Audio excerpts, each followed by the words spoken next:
Saya pernah sembang dengan satu orang pelancong daripada France.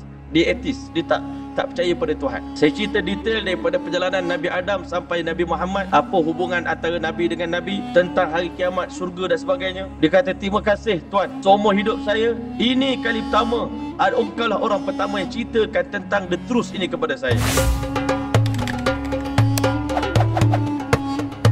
A'udzu billahi minasyaitonir rajim. Bismillahirrahmanirrahim. Innal hamdalillah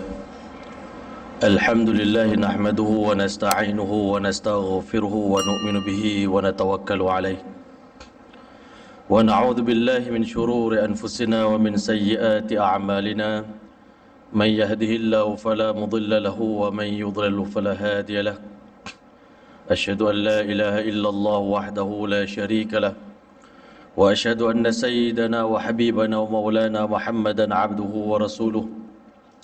Amma ba'du, laqad qala Allah tabaraka wa ta'ala fil Qur'anil Majid ba'da a'udzu billahi minasy syaithanir rajim. Bismillahirrahmanirrahim.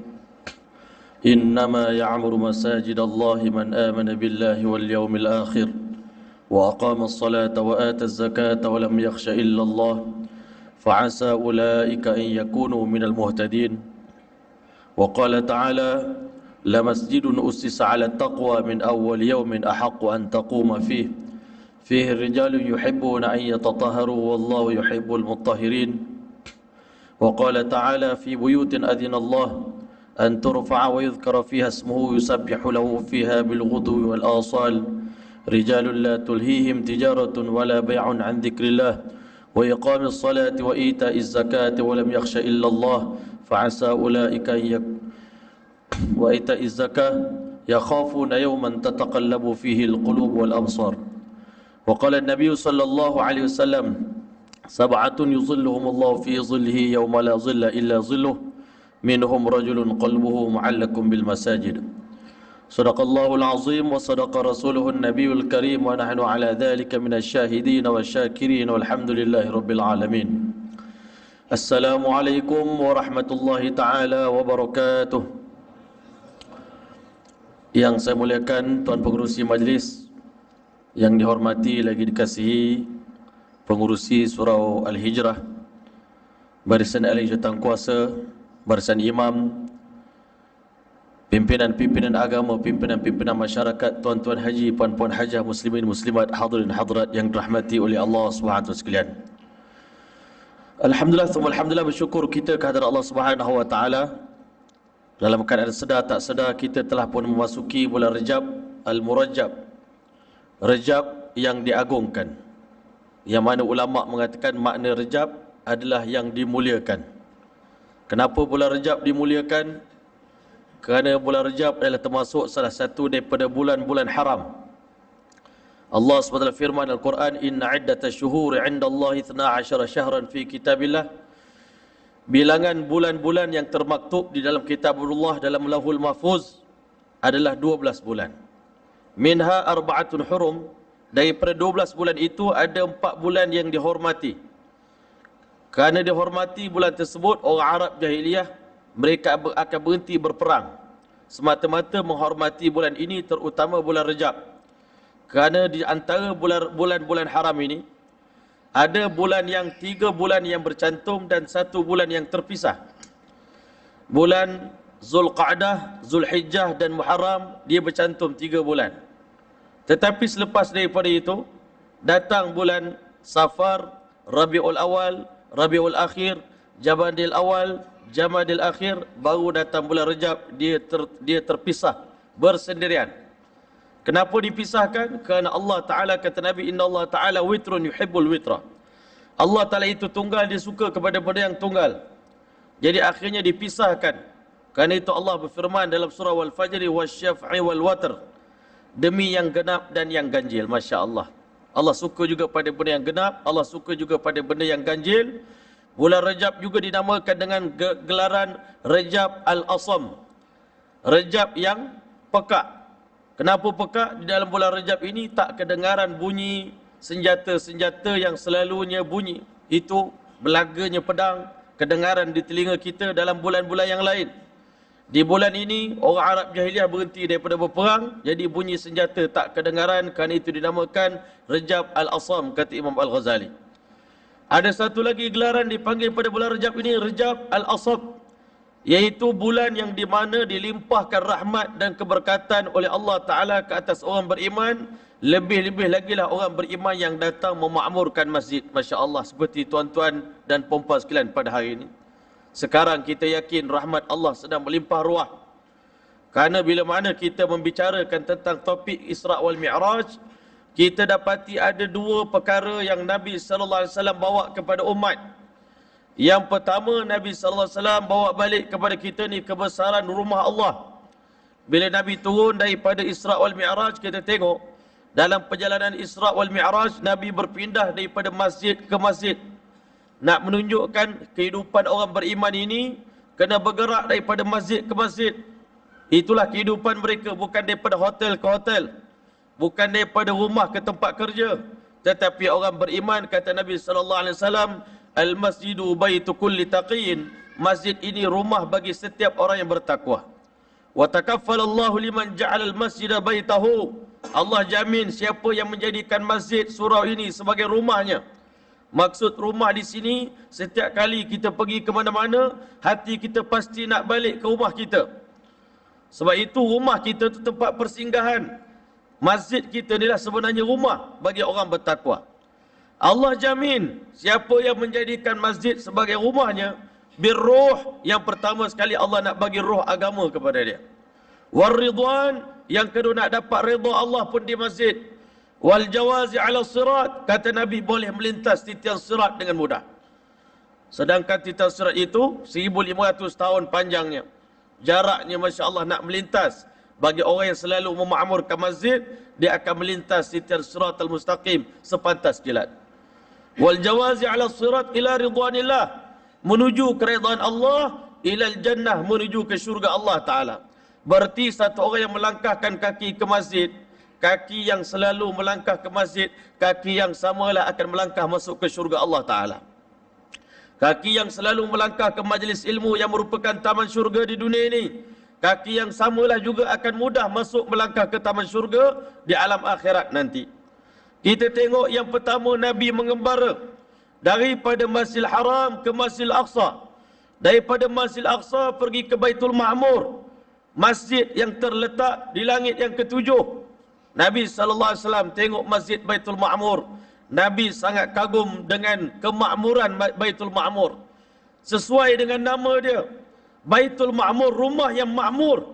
Kenapa dinamakan Baitul Ma'mur? Kerana kata baginda SAW, saat aku sampai di depan pintu gerbang Baitul Ma'mur, aku dapati pada setiap waktu ada 70,000 malaikat yang sedang menanti giliran untuk melakukan pusingan tawaf. Sedangkan 70,000 malaikat yang lain sedang bertawaf, memusing, mengelilingi Baitul Ma'mur satu pusingan. Setelah selesai satu pusingan, mereka akan dipersilakan keluar untuk bagi giliran kepada yang lain, dan yang dah keluar tak akan berpeluang untuk kembali datang ke Baitul Ma'mur buat kali yang kedua sampai hari kiamat. Bila Nabi SAW sampai ke Baitul Ma'mur, Nabi terbayang, ya Allah, alangkah indahnya andai kata pemandangan ini ada di muka bumi. Andai kata pemandangan di Baitul Ma'mur ini ada di Baitullahil Haram. Kerana Nabi dapat buat perbandingan, waktu itu Masjidil Haram dipenuhi dengan berhala-berhala di kelilingnya, Masya Allah. Sedih hati Nabi, berdoa kepada Allah, ya Allah, jadikanlah rumahmu di dunia ini, Baitullahil Haram juga, persis ataupun orang kata klon daripada Masjid Baitul Ma'mur. Dan yang kedua tuan-tuan, Nabi bawa turun daripada arasy Allah Ta'ala, hasil pertemuan dengan Allah dalam peristiwa Isra' wal Mi'raj, bawa balik amal yang kita nak hidupkan dalam masjid, iaitu mendirikan solat 5 waktu dengan berjamaah. Masya Allah. Hari ini tuan-tuan yang dirahmati oleh Allah, kita orang Islam patut bersyukur pada Allah. Kenapa kita bersyukur? Allah Ta'ala bagi kepada kita ni, kepada umat yang terbaik, syariat yang terbaik, agama yang terbaik, yang dibawa oleh Nabi SAW yang terbaik. Nabi kita SAW bagi tahu, sesungguhnya perbandingan aku dengan Nabi-Nabi yang terdahulu, seperti seumpama sebuah bangunan yang sangat-sangat cantik, kata Rasulullah. Bangunan tu dah sempurna dah cantik dah. Maka pengunjung-pengunjung datang ke bangunan tadi, semuanya pakak kagum dan Masya Allah, begitu sekali teruja melihat cantiknya bangunan tadi. Tetapi Masya Allah, bangunan yang cantik tadi, masih ada satu ruangan bata yang masih kosong, berlubang. Maka golongan-golongan pelancong-pelancong yang datang ziarah bangunan tadi, dia kata, alangkah baiknya kalau lubang yang satu itu ditutup, maka menjadikan bangunan ini perfect, tidak ada cacat dan celanya, Masya Allah. Maka kata baginda SAW, akulah batu yang satu itu, yang dengan kedatangan, dengan diletakkan batu ke tempat tersebut, menjadikan bangunan tersebut sempurna. Begitulah agama dan syariat yang dibawa oleh baginda sallallahu alaihi wasallam. Dengan kedatangan Nabi, syariat Nabi-Nabi terdahulu disempurnakan oleh baginda Muhammad sallallahu alaihi wa ala alihi wasallam. Sebab itulah Imam Sarhindi dalam kitab Maktubat dia menyebut, sesungguhnya Allah Ta'ala himpunkan seluruh akhlak dan amalan para Nabi-Nabi dalam diri Nabi Muhammad sallallahu alaihi wasallam. Semua akhlak Nabi itu ada pada Rasulullah. Kalau sebut sifat Nabi Ibrahim yang mulia, ada pada Nabi Muhammad. Sifat Nabi Musa yang mulia, ada pada Rasulullah. Sifat Nabi Isa, ada pada Rasulullah. Yang kedua, Allah himpunkan intisari ajaran kitab-kitab terdahulu dalam Al-Quran. Dan Allah juga telah menghimpunkan seluruh syariat Nabi-Nabi terdahulu ke dalam syariat Nabi Muhammad sallallahu alaihi wasallam. Sehingga ulama mengatakan, syariat yang Allah bagi pada Rasulullah ini adalah intisari daripada seluruh syariat yang lain. Atau krim, tuan-tuan. Dia punya zubdah dia. Intisari daripada agama syariat ini, yang terbaik itulah Allah bagi kepada Nabi Muhammad sallallahu alaihi wa ala alihi wasallam. Maka syariat yang terbaik ini Allah hadiahkan kepada kita, kepada umat Rasulullah sallallahu alaihi wasallam. Allah bagi tahu agama inilah, nikmat syariat ini adalah pelengkap bagi sekalian nikmat yang telah aku bagi kepada kamu. Sehebat mana pun manusia, hujung-hujung usia dia pasti akan cari agama juga, tuan-tuan. Dia akan merasakan kekosongan. Hidup dia dah ada segala-gala, tetapi kenapa masih kosong? Sebenarnya kekosongan jiwa manusia hanya dapat diisi oleh agama, tuan-tuan. Allah buat manusia ni kata ulama, ada dua juzuk. Satu hati, yang kedua anggota, Masya Allah. Hati manusia ni hanya boleh ditenangkan dengan iman kepada Allah. Kalimah tayyibah la ilaha illallah Muhammadur Rasulullah.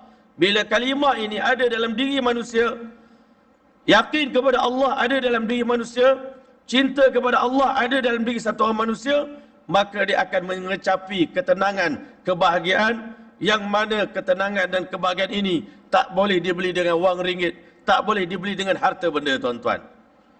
Sebab itulah Nabi-Nabi datang ke alam dunia ni membawa umat dia. Kalau Nabi-Nabi terdahulu hanya mengajak umat mengamalkan agama. Kamu amalkan agama. Nabi Musa AS ajar umat dia nak selamat daripada cengkaman Fir'aun. Beratus tahun Fir'aun telah menyeksa Bani Israel, dibunuh bayi-bayi Bani Israel, yang wanitanya dihina, diperkosa, diperhamba, laki-laki dibunuh tanpa belas kasihan. Waktu itu untuk selamatkan umat Nabi Musa AS daripada azab yang besar itu, cukup bagi Nabi Musa AS mengajak umat dia menjaga solat. Apa pesan Nabi Allah Musa AS kepada Bani Israel? Ij'alu buyutakum qiblatan, jadikan rumah-rumah kalian sebagai kiblat, wa aqimus salah, dan dirikan solat di rumah masing-masing. Tak payah buat masjid. Zaman Nabi Musa AS, solat di rumah pun dah cukup untuk selamat. Tetapi syariat yang terbaik ini, kata ulama, Nabi kita sallallahu alaihi wasallam bawa kita kepada ibadah dan bahkan memerintahkan kita semua ni agar berdakwah, tuan-tuan. Umat akhir zaman ni ada dua function yang membezakan kita dengan umat terdahulu. Umat terdahulu nak berjaya cukup sekadar mengamalkan Islam ini, mengamalkan syariat.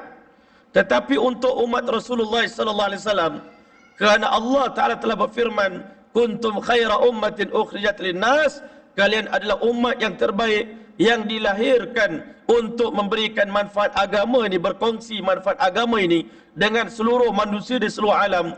Ta'muruna bil ma'ruf wa tanhauna 'anil munkar wa tu'minuna billah. Kalian mengajak orang buat baik, mencegah manusia daripada kemungkaran, dan kamu sendiri beriman kepada Allah Taala. Tuan-tuan yang dirahmati oleh Allah, bahkan kita tengok dalam kehidupan Nabi kita Muhammad sallallahu alaihi wasallam, untuk umat Rasulullah ni pengamalan syariat tasyri' itu dilewatkan sikit. Tahun yang ke-10 baru turun perintah solat. Sebelumnya Allah Ta'ala perintahkan umat ini berdakwah dulu, latihan berdakwah. Sebab itu kalau kita tengok agama Islam ni bermula dalam keadaan seorang je. Yang Islam cuma Rasulullah sallallahu alaihi wasallam saja. Balik ke rumah, Nabi ceritakan perihal dia ni dengan Khadijah. Ulama kata Khadijah ni wanita yang beriman pada Rasulullah tanpa didakwahkan. Khadijah ni berkahwin dengan Nabi dah lama. Dia tahu sifat-sifat nubuah, sifat-sifat kenabian ada pada Rasulullah. Kalau Nabi tak cerita pun, dia dah yakin yang Rasulullah ni betul-betul Nabi akhir zaman. Diperkuatkan lagi bila mana Khadijah ajak Rasulullah berjumpa dengan sepupu dia, Sayyidina Waraqah bin Naufal. Bila Nabi ceritakan kisah malam semalam saya di dalam gua Hira telah didatangi oleh malaikat Jibril alaihissalam, maka Waraqah telah beritahu, confirm kamulah Nabi akhir zaman yang dijanjikan oleh Allah dalam kitab Taurat, Injil, Zabur dan Al-Quran. Dan sesungguhnya malaikat yang datang kepada kamu malam semalam adalah malaikat Jibril alaihissalam yang dulunya selalu datang kepada Nabi Allah Musa alaihissalam. Tiba-tiba Waraqah yang buta matanya telah menangis. Dia telah beritahu pada Nabi Muhammad sallallahu alaihi wasallam, ya laitani kuntu ma'ak, alangkah bertuahnya kalau aku dipanjangkan umur sehingga aku dapat berkorban, berjuang, berdakwah untuk agama ini bersama dengan engkau wahai Muhammad sallallahu alaihi wasallam. Dan aku berazam kalau Allah panjangkan umur orang tua ni sampai detik itu, kata Waraqah bin Naufal, la ansuraka nasran muazzara, aku akan bantu sehabis-habis bantuan untuk sebarkan Islam ke seluruh alam. Ini janji Waraqah bin Naufal, tetapi dia meninggal dunia selepas daripada itu, tuan-tuan. Khadijah beriman pada Nabi tanpa didakwahkan, percaya dengan Rasulullah. Begitu juga dengan Abu Bakar. Bila Rasulullah SAW beritahu sesungguhnya saya adalah Nabi akhir zaman, Abu Bakar telah beriman pada Nabi tanpa persoalkan. Sebab itu Nabi kata semua orang lain aku ajak pada Islam, semuanya masuk Islam, tapi dengan alasan dulu, sekejap, nak fikir dulu. Balik rumah sekejap. Sayyidina Ali beritahu pada Rasulullah, saya balik mesyuarat dulu dengan ayah saya Abu Talib, kalau diizin saya masuk Islam. Abu Bakar tak ada. Sebab dia berkawan dengan Nabi daripada zaman remaja. Dia kenal Rasulullah. Nabi Muhammad tak pernah cerita macam ni sebelum ni. Ini kali pertama dia mengaku dia Nabi akhir zaman. Sayyidina Abu Bakar terus beriman kepada Nabi sallallahu alaihi wasallam. Waktu itu ulama kata golongan yang pertama yang menyahut dakwah Nabi adalah Siti Khadijah di kalangan kaum wanita, di kalangan orang dewasa adalah Abu Bakar, di kalangan kanak-kanak remaja Sayyidina Ali, di kalangan hamba adalah Zaid bin Harisah dan juga isterinya Ummu Aiman, tuan-tuan. Masing-masing mereka ni laki-laki berdakwah di kalangan kaum laki-laki, wanita berdakwah di kalangan kaum wanita, hamba berdakwah di kalangan hamba. Masya Allah, kanak-kanak remaja berdakwah di kalangan remaja. Maka natijah daripada itu, Allah telah memberikan hidayah daripada usaha mereka yang dinamakan mu'allaf ini, tuan-tuan. Hari ini kita masing-masing takut nak berdakwah sebab kita kata kita bukan mufti, kita bukan qadhi, kita bukan siapa-siapa. Kita tak ada ilmu. Kita rasa kita tak layak. Padahal ulama bagi tahu Abu Bakar ni hari pertama dia memeluk Islam, mana ada ilmu dia waktu itu?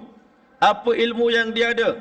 Ilmu dia cuma rasa kesian dekat orang lain, rasa Islam agama yang benar, wajib berkongsi kalimah la ilaha illallah ni dengan orang lain. Hasil daripada itu, tuan-tuan, kita tengok kadang-kala daripada dakwah seorang lelaki, wanita dapat Islam. Kadang-kala dakwah daripada seorang wanita, laki-laki dapat Islam. Siti Khadijah, dia berdakwah kepada adik perempuan Sayyidina Umar, Fatimah binti Khattab. Fatimah binti Khattab pun masuk Islam. Setiap orang Islam waktu itu, mereka kerja, mereka berdakwah, qiyamul lail di malam hari, siang hari belajar agama dengan Rasulullah, muzakarah al-iman, dan mereka ini menunaikan solat tetapi mengikut syariat Nabi Allah Ibrahim AS. Tuan-tuan yang mulia, ini kerja orang Islam waktu itu. Solat, puasa, zakat, haji belum ada lagi. Dengan berkat Islamnya Fatimah binti Khattab, tiba-tiba satu hari Sayyidina Umar ni menjadi marah. Bila tengok adik perempuan dia telah memeluk Islam, dia keluar daripada rumah, dia nak bunuh Rasulullah. Tapi seorang sahabat berjumpa dengan dia tengah jalan, tengok dia tengah pedang, hunuskan pedang. Wahai Umar, kemana kamu nak pergi? Aku nak pergi bunuh Muhammad sallallahu alaihi wasallam. Orang ni pun bijak juga politik. Dia kata, engkau buat apa nak bunuh Muhammad? Baik engkau uruskan rumah tangga engkau, adik perempuan kau pun dah memeluk Islam.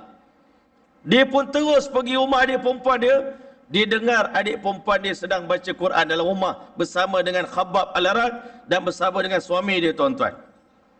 Dia ketuk pintu rumah, tuan-tuan, dia terajam pintu, dia telah pukul ipar dia sampai luka, dan dia telah pukul adik perempuan dia sampai adik perempuan dia jatuh, kan, hampir-hampir tidak sedarkan diri. Tuan-tuan yang dirahmati oleh Allah, bila Sayyidina Umar tersedar daripada kesilapan dipukul orang perempuan, tuan-tuan, pukul adik dia sendiri, dia pun telah rasa menyesal. Bila dia bangun, dia tengok adik perempuan dia bangun daripada dalam keadaan begitu, angkat takbir, solat 2 rakaat, berdoa kepada Allah, minta Allah bagi hidayah kepada abang dia. Melihat keadaan tadi, tiba-tiba Allah buka pintu hati Sayyidina Umar untuk beriman kepada Allah Subhanahu wa taala, yang mana ulama bagi tahu berkat daripada Islamnya Sayyidina Umar itulah Allah Taala telah bagi kekuatan yang luar biasa kepada umat Islam. Tetapi nak beritahu kepada kita, Islam ni di peringkat awal memang berkembang dengan perantaraan dakwah, mengajak manusia kepada Allah. Dengan berkat berdakwah ini, Allah bagi kekuatan kepada para sahabat. Kekuatan yang mana, tuan-tuan, kalau kita tengok patutnya mu'allaf ni imannya lemah. Macam kita tengok hari ni mu'allaf di tempat kita, dia lemah iman dia, tuan-tuan. Tetapi berkat mengajak orang kepada kebaikan, Allah Ta'ala bagi kekuatan. Sebab ulama' bagi tahu ad-da'i la yud'a. Seorang pendakwah, dia tak akan mudah didakwahkan, tuan-tuan.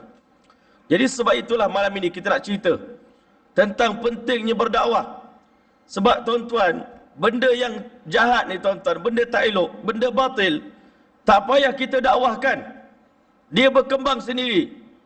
Tuan-tuan yang mulia, bila kita tanam padi, rumput pasti akan tumbuh, kata ulama'.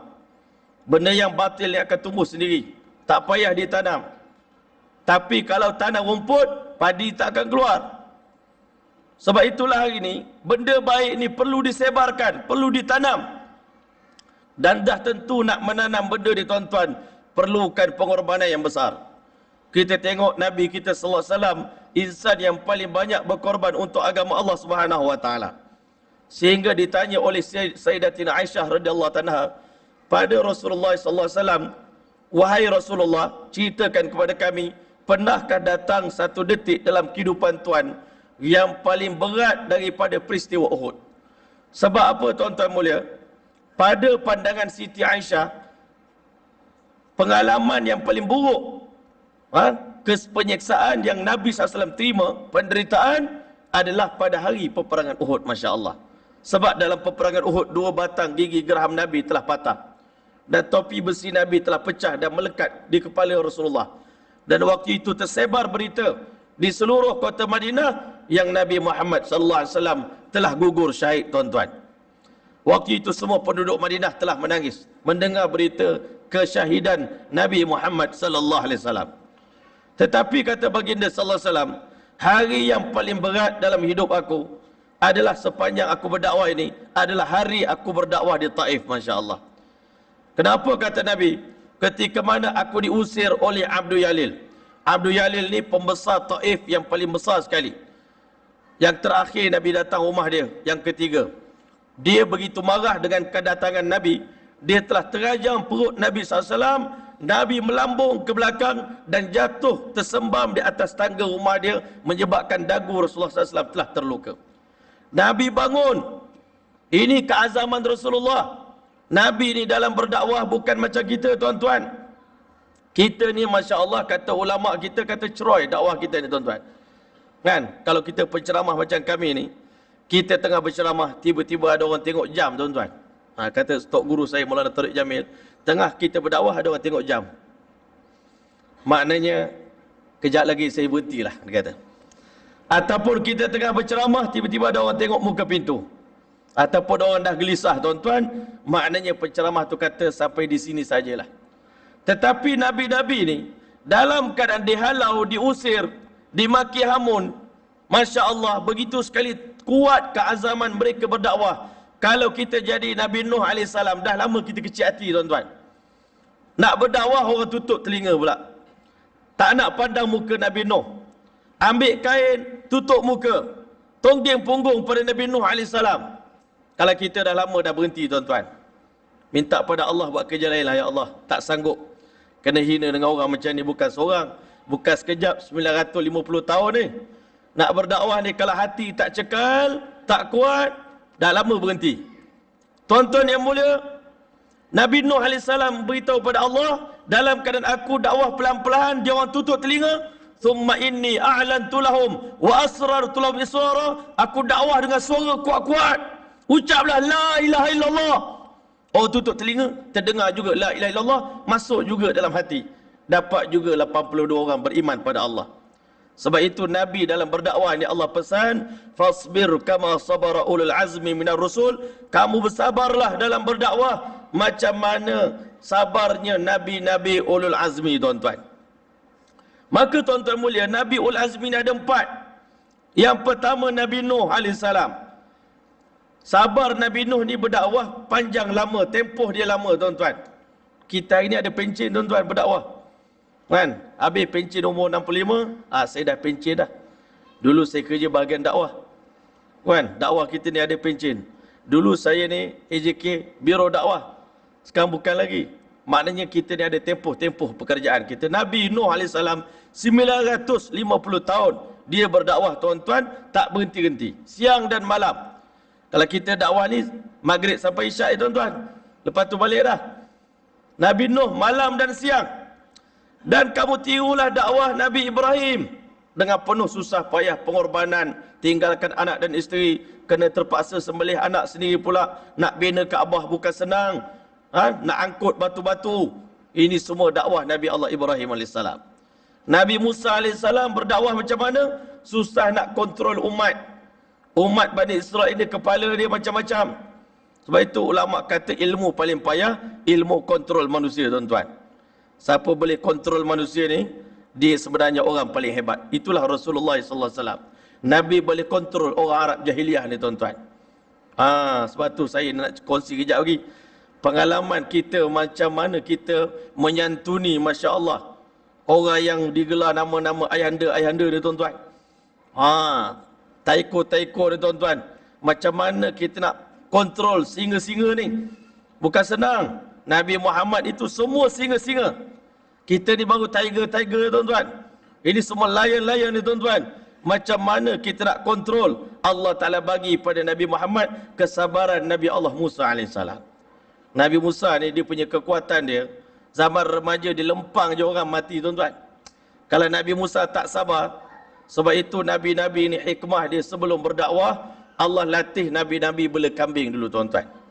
Banyak orang jumpa saya, ustaz, saya ni panas baran dah, ustaz. Macam mana cara nak hilangkan panas baran? Saya kata abang bela kambing, bang, insya-Allah. Kalau abang bela kambing, rumah saya ni masalah bang, dekat bandar ni, dekat Shah Alam ni bandar. Macam mana nak bela kambing, marah jiran-jiran. Sebab jiran marah itulah kita dapat tarbiyah, tuan-tuan. Kita belajar bau dia. Kita sayang dengan dia tapi bau dia busuk. Satu kampung lalu kat rumah kita busuk. Kan? Orang tak faham. Tapi kita sayang kepada mereka, Masya Allah. Tuan-tuan, sabar menguruskan umat seperti mana sabarnya Nabi Musa AS. Dan sabarlah kamu seperti sabarnya Nabi Isa AS. Nabi Isa ni dengan miskin, dengan lapar. Rasulullah ni tahan juga ada rumah, tuan-tuan. Nabi Isa AS ulama beritahu dia ada 3 harta. Salah satu daripadanya teko dengan cawan ni tuan-tuan untuk minum. Satu hari dia lalu tepi sungai, dia tengok satu kumpulan manusia minum air sungai itu pakai tapak tangan. Oh, dikatakan lagi tu, rupanya teko dengan ini pun bukan keperluan hidup. Keperluan hidup, minum dengan tapak tangan pun boleh minum, kalau nak minum. Akhirnya disedekahkan tuan-tuan. Tinggallah rumah Nabi Isa AS ni sekeping papan saja tuan-tuan. Matahari belah sana, dia letak papan belah sini. Matahari ke atas, letak papan kat ni. Matahari belah sana, letak begini tuan-tuan. Itulah saja harta yang dimiliki oleh Nabi Isa AS dalam dia berdakwah menjadi satu orang manusia tuan-tuan. Sabarlah kamu sebagaimana sabar-sabar mereka. Sebab itu Rasulullah SAW dia berdakwah tuan-tuan, dia tak cepat menghukum. Hari ini kegagalan kita dalam berdakwah, kita cepat hukum orang. Tuan-tuan bayangkan, tuan-tuan tengah duduk sini tuan-tuan, tiba-tiba datang budak rambut panjang, redlock. Rambut dia tuan-tuan dengan tattoo, muka berminyak tuan-tuan, badan dia busuk tuan-tuan. Kan? Dia badan penuh tattoo dengan gelang, dengan apa tuan-tuan, datang nak semayang tuan-tuan. Rasanya macam mana? Kami pernah bawa budak-budak maknyah tuan-tuan datang semayang di masjid. Baru. Orang sebelah dia tengok, kebetulan masa tu tengah nak marah dekat sajad tuan-tuan. Kan? Tengah nak marah dengan sajad. Tiba-tiba ada pula maknyah semayang tepi dia. Kan? Tu tuan-tuan, budak tu dah lari ke belakang tuan-tuan. Sedih dia. Orang kebetulan nak marah ke orang lain, kita datang, kita pula kena. Tuan-tuan yang mulia, hari ini kita sebagai orang masjid, kalau kita nak masjid kita makmur tuan-tuan, kita jangan berpuas hati dengan jemaah yang kita sedia ada ni tuan-tuan. Sebab matlamat kita ni 100% lelaki akil baligh memakmurkan masjid. Barulah kampung kita ni betul-betul makmur macam mana Madinatul Munawwarah di zaman Nabi SAW. Kalau tuan-tuan tengok zaman Nabi, daripada awalnya sebelum Nabi berdakwah, keliling Nabi itu semuanya penjenayah tuan-tuan. Bukan sekadar bunuh anak orang, anak sendiri pun dia bunuh. Minum arak ni tuan-tuan memang dah biasa. Bahkan dia berbangga arak yang di rumah dia ratusan tahun punya arak. Ini memang kau punya. Sekali minum memang 3 hari 4 hari ni lalok ni, Masya Allah. Tuan-tuan yang mulia, sahabat-sahabat Nabi ni bangga dengan maksiat. Bunuh kepala musuh. Kalau kita ni bunuh habis lah. Ini nak balas dendam, korek otak dia tuan-tuan, buat gelas kepala dia, tuang air arak, campur dengan darah, minum tuan-tuan. Ini masyarakat yang paling buruk tuan-tuan. Tetapi kata Imam Malik rahmatullah alaih, la yasluhu akhiru hadhil ummah, tak akan dapat diperbaiki umat akhir zaman macam kita sekarang ni, illa bima saluhat bi awwaluha, melainkan dengan kaedah orang dahulu telah diperbaiki oleh Rasulullah. Hari ini kita fikir macam-macam cara nak buat masyarakat jadi baik, terutama remaja-remaja. Tuan-tuan, kalau tuan-tuan ikut kami ni pergi berdakwah ke penjara-penjara tuan-tuan, pusat serenti, tuan-tuan yang mulia akan tengok. Sekarang tuan-tuan tengok kenapa masjid kita tak ada terang. Masjid kita ni terang, tak ramai orang. Kan, Masya Allah. Di Malaysia ni satu je masjid viral yang saya pergi ceramah minggu lepas tuan-tuan, Temeloh Jaya tuan-tuan. Betul-betul lah saya sampai tu isyak, memang saya semayang kat luar masjid. Penuh orang tuan-tuan. Tapi apakah cukup sebuah masjid untuk kita banggakan, sedangkan masjid dan surau yang lain tidak begitu di Malaysia tuan-tuan. Ini malam ni yang ramai ni, kalau siang tak tahulah kan. Tetapi tuan-tuan, kita jangan berpuas hati satu saf, dua saf. Sayyidina Umar bin Khattab radhiyallahu anhu, pagi-pagi lepas semayang subuh, dia terus imbas tuan-tuan. Dia scan sekali imbas, tengok mana jemaah yang ada, mana jemaah yang tak ada. Selalunya imam dia tahu tuan-tuan, muka ada, muka orang tak ada. Kan, maghrib malam tadi ada, isyak. Subuh ni yang, kalau scan tempat kita ni banyak yang tak datang subuh. Sayyidina Umar dia scan sekali je. Oh, ada seorang tak datang subuh pagi ni. Terus pergi rumah dia.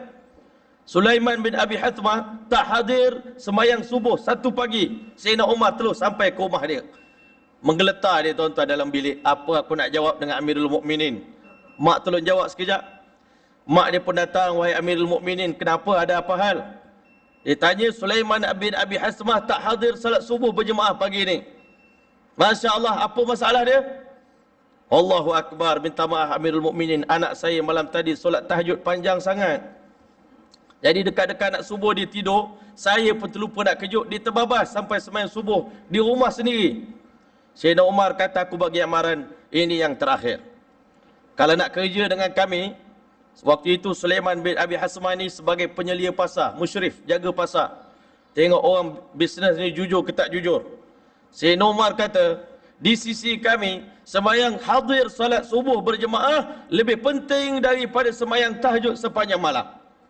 Tak guna sembahyang tahajud panjang malam kalau subuh tak datang. Kenapa, kata Umar? Orang yang mengambil berat tentang urusan dia dengan Allah, orang yang sama boleh jaga urusan manusia. Tapi kalau siapa yang mengambil ringan urusan hubungan dia dengan Allah, maka dia juga akan mengambil ringan hubungan dia dengan manusia. Sebab itu Isra wal Mi'raj ini mengajar kita hablum minallah, hablum minan nas. Hubungan sesama manusia ni akan jadi baik bila masjid kita baik. Ini urusan politik kita, tuan-tuan, sampai tak selesai-selesai. Kita kesian tengok orang Astro Awani tu, tuan-tuan. Dah 5 hari bercerita, tak tahu jawapan. Kami pun pening juga, dia kata. Kan, kami pun tak tahu. Ini masalah konflik negara ni. Sebenarnya punca di masjid, tuan-tuan. Masjid kita ni, kalau masjid kita makmur, makmurlah negara kita, tuan-tuan. Kalau masjid kita berpecah belah, tak satu hati, masjid kita ada masalah, tuan-tuan, kita tengok kalau masyarakat rosak, kita just perbaiki masjid saja. Kalau individu rosak, just baiki solat. Awak ada masalah peribadi, ya. Hutang banyak, bergaduh dengan isteri, bergaduh dengan bos, anak-anak benci dekat kita. Saya cakap, abang tak payah fikir banyak-banyak. Abang balik ke rumah, abang fikir mungkin hubungan abang dengan Allah dah begitu jauh. Jadi Allah Ta'ala buat semua orang benci dekat kita kalau kita jauh dengan Allah. Jadi sekarang nak bagi manusia suka balik dekat kita, sayang balik dekat kita, abang tak payah cari doa pengasih bang. Abang baiki je solat nombor 1 sekali, Quran dah lama tak baca, baca balik, istighfar, taubat pada Allah. Mana-mana yang kurang hubungan kita dengan Allah yang longgar, skru yang longgar-longgar, ketat-ketatkan balik, insya-Allah automatically Allah telah akan turn hati orang yang benci dan musuh kita, dia akan terus sayang dan kasih kepada kita. Abang boleh buat? Betul lah Ustaz. Kenapa? Dia kata, saya pun dah lama tak solat ni. Bang. Okeylah, betul lah tu, jawapan ada. Yang kedua, patutlah isteri saya bengang dengan saya, asyik gaduh je. Rupanya dia dah lama dia nak suruh saya jadi imam kat rumah, tapi saya ni sampai sekarang tak mampu-mampu lagi nak jadi imam. Kan abang sendiri dah bagi jawapan. Jadi abang betulkan itu, insya-Allah kehidupan abang akan bahagia. Untuk sempurnakan hidup individu, baiki amalan kita, tuan-tuan. Tapi nak baiki masyarakat yang rosak, yang huru-hara sekarang ni, kita orang Islam just makmurkan masjid, perbetulkan masjid, biar semua orang Islam ada hubung kait dengan masjid. Ulama kata, sebagaimana anggota tubuh badan ini semua mesti kena ada hubung kait dengan jantung, tuan-tuan.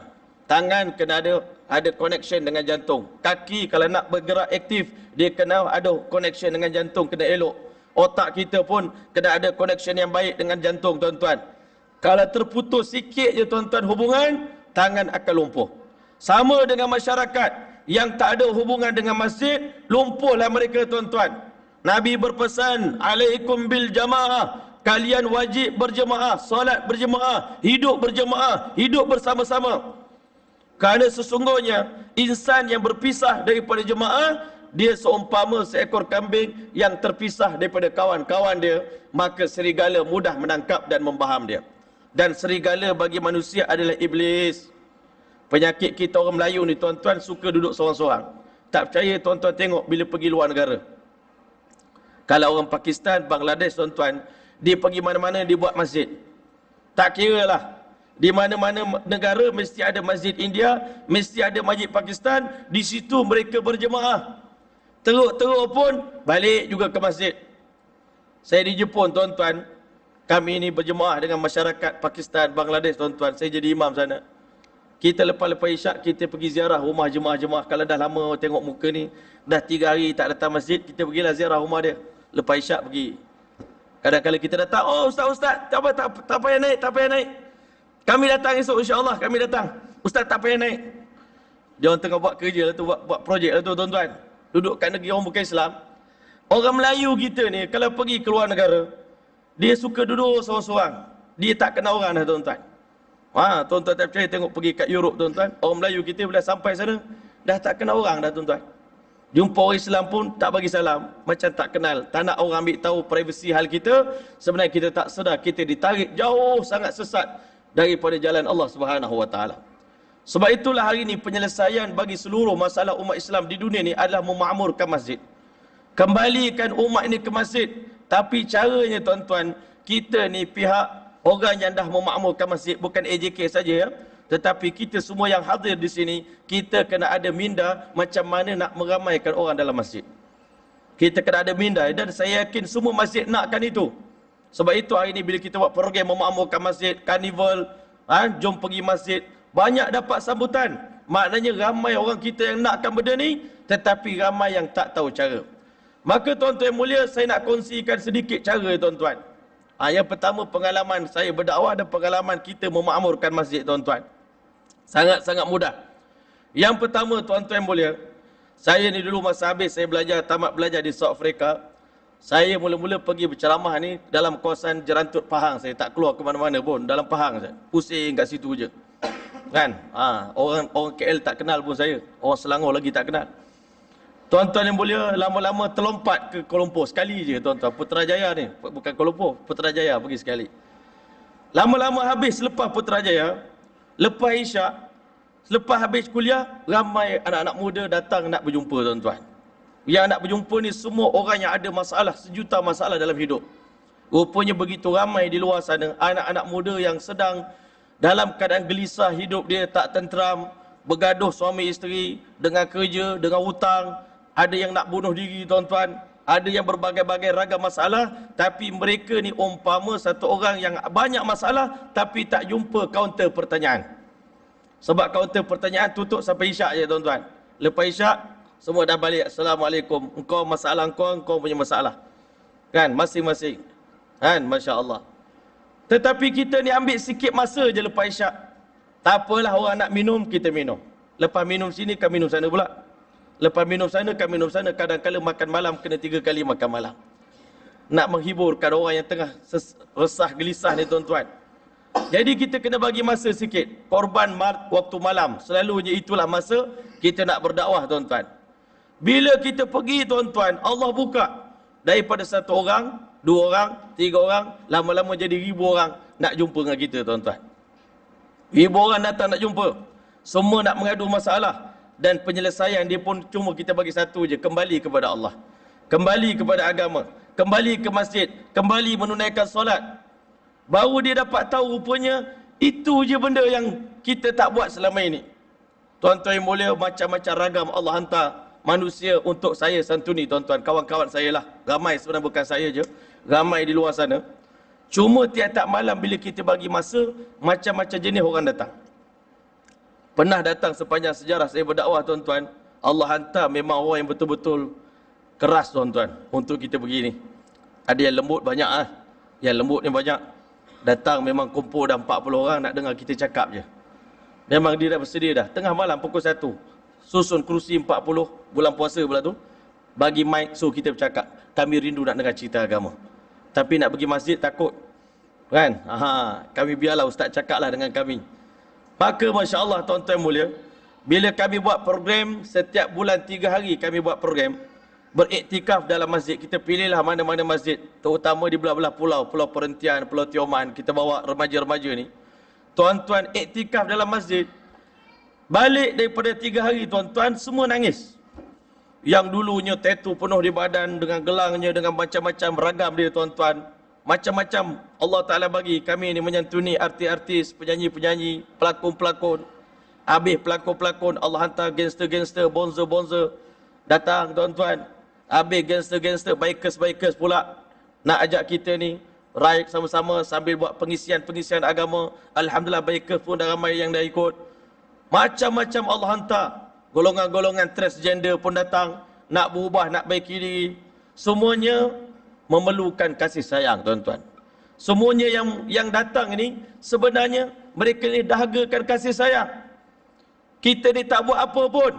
Kita pergi peluk, cium. Cium sini, cium sini. Kalau nampak orang tu hebat sikit, cium dahi. Kalau lagi power, cium tangan. Habis tuan-tuan. terus cair. Lagi kuat, tengah makan, suap makanan di mulut dia tuan-tuan. Mengalir air mata dia.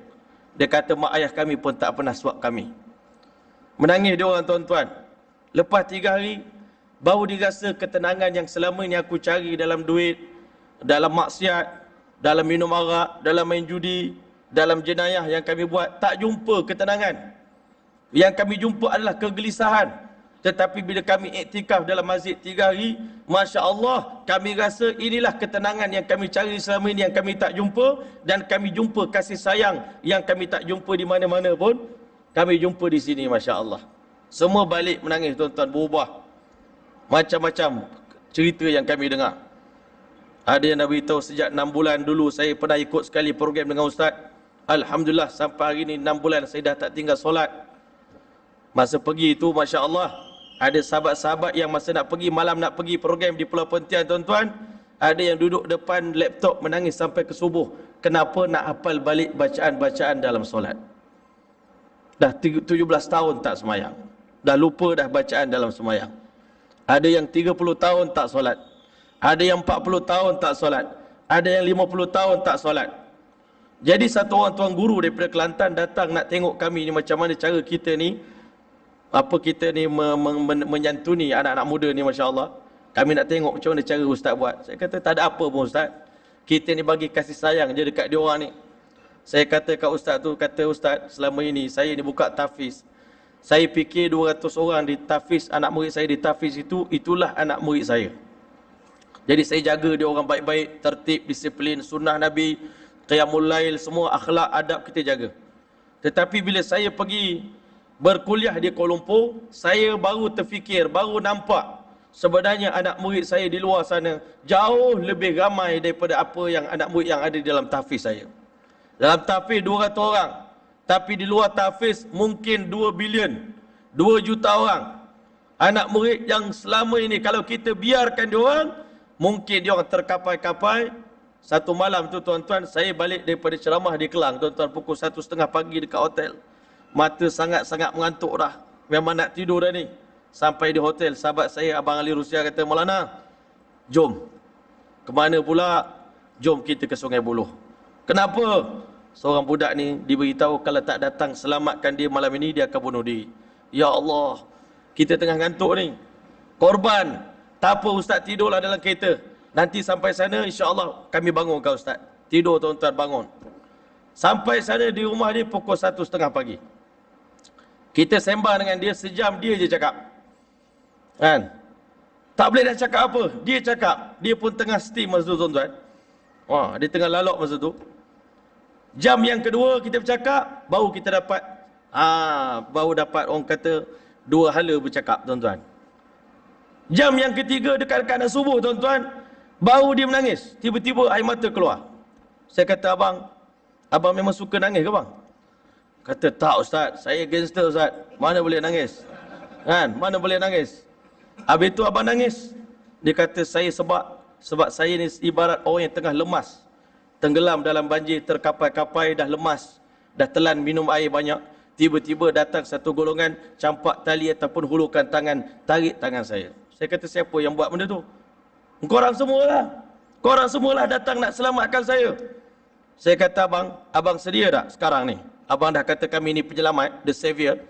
Sekarang ni kami nak selamatkan abang. Kami nak bawa abang pergi masjid sekarang juga boleh? Pukul 5 suku pagi waktu tu tuan-tuan. Pukul 5 suku pagi. Memang malam itu tak tidur lah tuan-tuan. Kita nak belajar lah. Macam mana Nabi Nuh tak tidur malam hari. Takkan kita takut sangat kan? Tuan-tuan, pagi itu dia dapat. Daripada hari itu dia menangis. Sampailah ke hari yang ke-40. Hari-hari air mata dia menangis tuan-tuan. Masa dia menangis itu sebab apa dia kata? Ustaz, saya ni menangis yang pertama terhadap dosa saya. Saya banyak dosa buat dengan orang. Saya pernah pukul tangan satu orang budak sampai pecah, sampai hancur. Tangan itu saya tak tahu dah macam mana nak minta maaf dengan budak tu. Yang kedua dia kata, saya risau. Anak perempuan saya ni Masya Allah, dia punya ganas dekat sekolah hari-hari bertumbuk dengan budak lelaki-lelaki.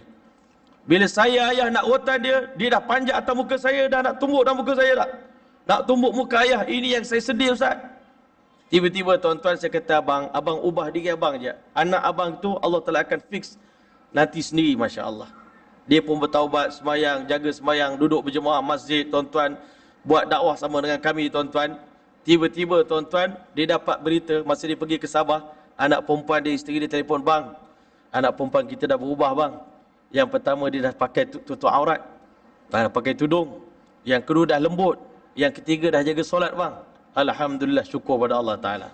Rupanya Masya Allah, masalah dunia pada hari ini penyelesaiannya adalah kembali kepada agama. Sangat-sangat mudah.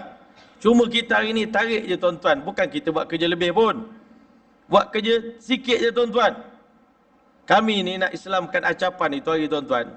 Kecoh satu Malaysia. Hari pertama, masa Acapan mula masuk Islam, semua orang ucap tahniah dengan saya. Tahniah Ustaz, tahniah Ustaz, tahniah Ustaz. Bila Acapan kata dia bukan Islam, semua orang kutuk Ustaz pula. Ini Ustaz tak guna menipu orang ni. Kan? Kita juga kena, tuan-tuan. Jangan tak tahu kisah. Malam itu, tuan-tuan, Acapan datang ke, Masya Allah, tempat sahabat kami Abang Ali dengan Abang Ijam, tuan-tuan, Madison, tengah duduk berdakwah di kawasan saya lupa nama tempat dia, tuan-tuan. Jenderal Hilir, tuan-tuan. Surau kecil je. Acapan ni, dia orang kawan-kawan artis, panggillah, jom Acapan, kita buka puasa sekali. Jom kita terawih sama-sama. Bukan terawih lah, tengoklah orang semayang. Acapan ni tengok, tuan-tuan. Makan sama-sama, more sama-sama. Hari kedua, tunggu Muhammad Hilmi nak datang ni. Nak jumpa dengan Acapan ni. Dia pun tunggu sampai pukul 11 malam, tuan-tuan. Hari kedua, 2 hari dah datang. Malam tu kita kata, malam ni kita bagi jadilah. Pujuk. Dia takut-takut, tuan-tuan. Pukul 4 suku pagi baru masuk Islam. Maknanya, tuan-tuan, Allah didik kita ni nak berdakwah ni, memang tak ada chance nak tidur malam.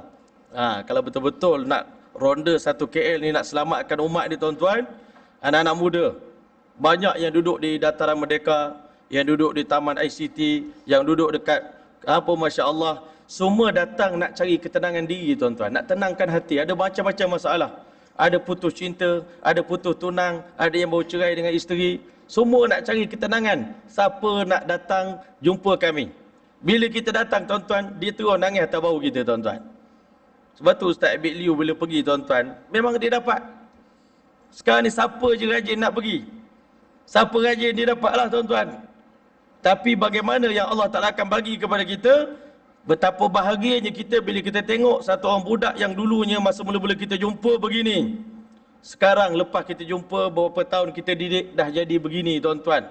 Allah Ta'ala bagi kita seronok. Sebab itulah Rasulullah SAW ni dia sangat bangga tengok para sahabat. Daripada dulunya calon ahli neraka, tetapi sebelum Rasulullah wafat, man sarrahu an yara rajulan min ahli jannati yamshi ala wajhil ardi falyanzur ila hadzal rajul. Siapa yang nak tengok kepada calon ahli syurga, yang mana dia adalah calon ahli syurga, sedangkan laki-laki ini sedang berjalan di atas muka bumi ini, tengoklah sahabat aku, dia bernama Talha bin Ubaidillah ini, Masya Allah. Dulu sahabat-sahabat Nabi ni sebelum Islam semuanya calon-calon ahli neraka. Sebab itu kita jangan judge orang pada hari pertama kita tengok dia. Sebab itu bila saya dah lama-lama berdakwah, saya dah buat keputusan dalam dunia tak ada orang jahat pun sebenarnya. Orang kafir pun tidak jahat sebenarnya. Kerana dia belum tahu kebenaran. Tak ada orang nak cerita pada dia kebenaran Islam. Saya pernah sembang dengan satu orang pelancong daripada France. Dia ateis. Dia tak percaya pada Tuhan. Saya cerita detail daripada perjalanan Nabi Adam sampai Nabi Muhammad. Apa hubungan antara Nabi dengan Nabi. Dan tentang hari kiamat, surga dan sebagainya. Dia kata, terima kasih Tuan. Seumur hidup saya, ini kali pertama engkaulah orang pertama yang ceritakan tentang the truth ini kepada saya.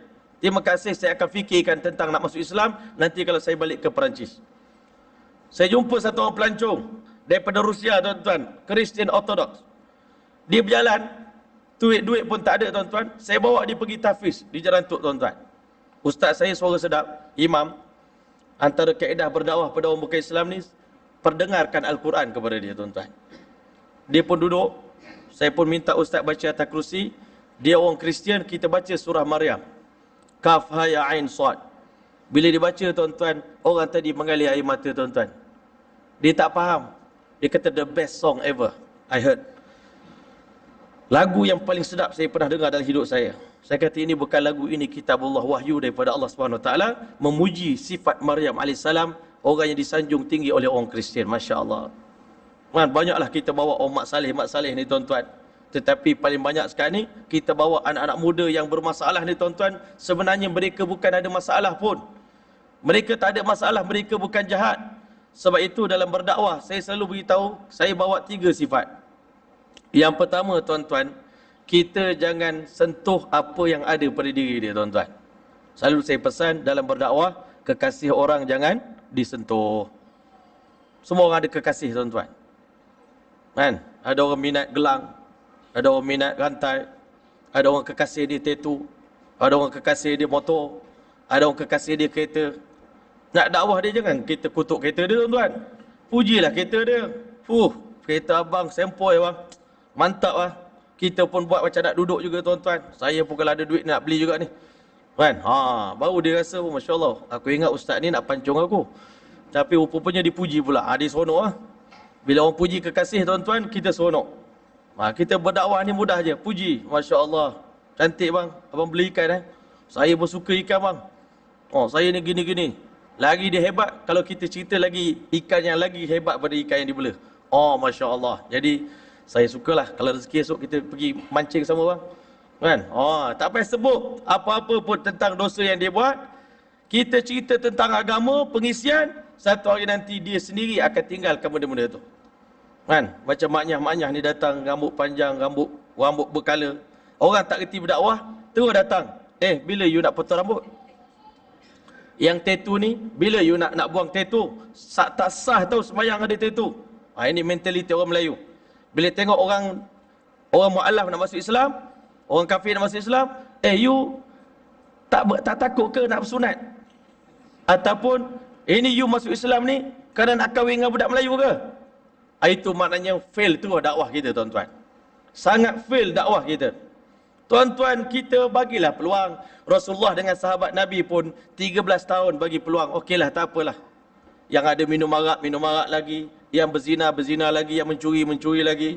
Bagi semangat dulu tuan-tuan. Saya cakap yang pertama, jangan sentuh kekasih dia tuan-tuan. Jangan sentuh apa yang kita tak berkenan pada diri dia, diam dulu. Yang kedua tuan-tuan, kita berdakwah ni pun kita kena merendah diri kita tuan-tuan. Kita jangan letak diri kita ni tinggi macam orang bagi arahan hakim duduk atas. You buat ni. Rasulullah ni direndahkan diri dia sampai dia boleh berkawan dengan Arab jahiliah ni tuan-tuan. Sampai kadang-kala kata di sahabat Nabi, kami tak boleh beza mana satu Rasulullah, mana satu sahabat Nabi. Sayyidina Umar, dia sebagai Amirul Mukminin, kadang-kala dia tidur bawah pokok tuan-tuan, tak pakai baju. Orang tanya dia, mana satu Amirul Mukminin? Yang itulah, ini ke Khalifah orang Islam? Tak kenal tuan-tuan. Dia begitu humble, begitu rendah diri. Kita sekarang nak berdakwah, kita rasa kita mulia, orang tu hina. Itu salah kita tuan-tuan. Sedangkan kita nak berdakwah, kita kena menganggap orang di depan kita ni semua aset semua. Semua aset. Orang kafir pun aset, remaja pun aset. Cuma dia orang belum dapat hidayah daripada Allah. Kalau dapat hidayah daripada Allah, mungkin lebih baik daripada saya. Kita ni, Allah Ta'ala jadikan kita dapat hidayah dulu. Bukan kerana kita lebih baik. Orang dapat hidayah dulu, berfikir macam mana orang lain pula dapat hidayah. Itu barulah orang kata berminda kelas tinggi tuan-tuan. Berfikiran kelas tinggi. Hari ni orang tak ada kelas tinggi. Kelas mentaliti agama kita sangat rendah tuan-tuan. Yang ketiga, saya kata bagilah peluang dia berubah. Tuan-tuan, orang nak pergi umrah tu dah bagus dah tu. Kan? Budak pelan-pelan lah. Esok dia ubahlah sikit-sikit. Ini kita sekali tu dom selalu tentam bom selalu tuan-tuan, bagi nuklear. Bagi dia mati terus. Lagi senang. Tuan-tuan mulia, saya cakap kat kawan-kawan, kita ni belajar di pesantren, di pondok, di madrasah, di universiti tuan-tuan, 18 tahun baru dapat jadi baik sikit macam sekarang ni tuan-tuan. Baik sikit lah. Tapi orang tu baru 3 hari nak berhijrah. Takkan boleh jadi macam kita tuan-tuan, pandai baca Quran, pandai baca kitab, pandai cakap Arab. Bagi dia peluang. Dia nak berubah. Anak-anak kita pun, kita tengok dalam rumah kita, ada anak yang jadi rebel tuan-tuan. Yang menentang kita, melawan kita. Sebenarnya kita cari di mana silap kita, bukan cari di mana silap dia. Rupanya kadang-kala kita terlepas pandang. Anak yang jadi rebel tu tuan-tuan, yang menentang kita tu adalah kerana anak yang kurang kasih sayang. Dia rasa dia dipinggirkan. Cuba kita bagi kasih sayang. Sekali kita bagi tuan-tuan, Macam kami pergi dekat dia orang dah tak lepaskan dah tuan-tuan. Ustazlah ayah kami, ustazlah abang kami, ustazlah guru kami, ustazlah orang yang paling kami kasih dalam hidup kami. Itu yang kita dapat, itu yang Rasulullah dapat. Kenapa sahabat Nabi sayang sangat pada Rasulullah? Sebab Rasulullah ni yang menyelamatkan dia orang. Kami dulu tak tahu apa, jahil. Kalau Rasulullah tak jumpa kami, Rasulullah tak santuni kami, Nabi ni nak tangkap Bilal tuan-tuan, 3 hari Nabi. Masya Allah, sebab tu saya kata dalam berdakwah ni, kita nak tarik orang macam kita ngorak orang perempuan tuan-tuan. Bukan boleh pergi pegang tangan, jom kahwin dengan I. Ini kita tuan-tuan. Pegang orang, jom pergi masjid. Mana dapat macam tu tuan-tuan? Macam-macam mengorak tuan-tuan. Nabi SAW pergi jumpa Sayyidina Bilal, tengok Bilal kerja, teruknya engkau kerja Bilal. Malam ni awak tidur ya? Biar saya bantu kerja awak. Nabi Muhammad pergi mengisar gandum. Habis kotor baju Rasulullah. Bilal tidur. Bilal tertanya, ini Muhammad ni, dia tolong aku malam ni, dia nak minta apa daripada aku? Dia nak apa sebenarnya? Kalau dia nak minta duit, aku bukan ada duit boleh bagi dekat dia. Aku hamba. Tapi dia tertanya-tanya, binda dia. Dia tidur tapi dia tertanya-tanya, apa sebenarnya dia nak daripada kita? Malam yang kedua, Nabi kata, Bilal, malam ni awak tidur lagi.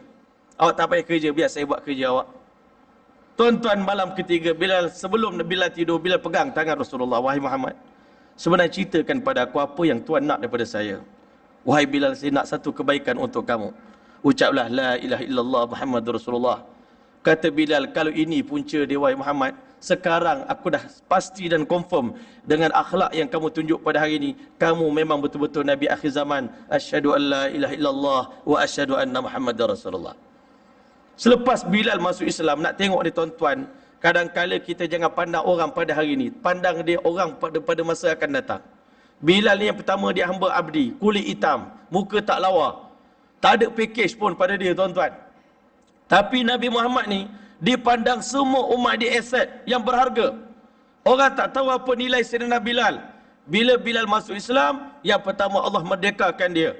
Dia selamat daripada penghambaan, tak jadi hamba lagi. Abu Bakar bebaskan Sayyidina Bilal. Seronok sangat. Lepas masuk Islam, nikmat yang pertama, kemuliaan yang pertama Allah bagi, aku telah pun merdeka.